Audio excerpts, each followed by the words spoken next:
இது ஏன் இப்படி அழுக்கா இருக்கு? இது ஏன் இப்படி இருக்கு? அப்படிங்கிற மாரி கேட்குறான். என்னாச்சுங்க? அது நல்லா கிளீனா தானே இருக்கு அப்படிங்கிற மாரி சொல்லிட்டு இருக்கா.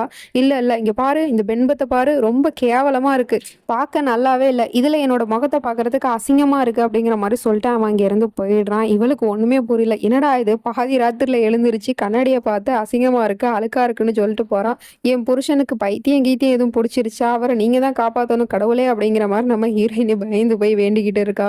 இவனும் அப்படியே நடந்து வெளிய வரான். வெளிய வந்து பார்த்தா, அந்த வேலைக்காரி பயமுறுத்துற மாரி வந்து நிக்கிறா. "கீதா உன்கிட்ட எத்தன தடவ சொல்லியிருக்கேன், இப்படி வந்து நிக்காத" அப்படின்னு. "அப்புறம் நீ ஏன் தூங்காம இப்படி பாதி ராத்திரில அலைஞ்சுட்டு இருக்க? இப்ப என்ன உனக்கு இந்த வீடு ஃபுல்லா வாக்கிங் பண்ணணுமா? வாக்கிங் பண்ணு. அதுவும் காலைல வரைக்கும் நீ இந்த வீடு ஃபுல்லா ரவுண்ட் அடிச்சுட்டே வாக்கிங் பண்ற" அப்படிங்கிற மாரி சொல்லிட்டு அவன் அங்கேருந்து போயிடுறான். அந்த வேலைக்காரியும் அவன் சொல்ற மாரியே வீடு ஃபுல்லா ரவுண்ட் அடிச்சுட்டு வாக்கிங் பண்ணிட்டு இருக்கா. இவன் நேரா அந்த சீக்ரெட் ரூமுக்குள்ள தான் போறான். அங்க போய் பார்த்தா, அந்த ரூம்ல இருக்கிற திங்ஸ் எல்லாம் வேற கலைஞ்சு கிடக்குது. "இத யாரு பண்ணா?" அப்படிங்கிற மாரி கேட்குறான். "ஏன்டா சைக்கோ! நீ தானடா பண்ண" அப்படிங்கிற மாரி தான் இருக்கு. திரும்ப எல்லாத்தையும் ஒண்ணு ஒண்ணா உட்காந்து அரேஞ்ச் பண்ணி வச்சுக்கிட்டு இருக்கான். அதுவும் அக்யூரேட்டா எந்தெந்த இடத்துல எந்தெந்த பொருள் இருந்துச்சோ, அந்தந்த இடத்துல அத கரெக்ட்டா செட் பண்ணி வச்சுட்டு உட்காந்துருக்கான்.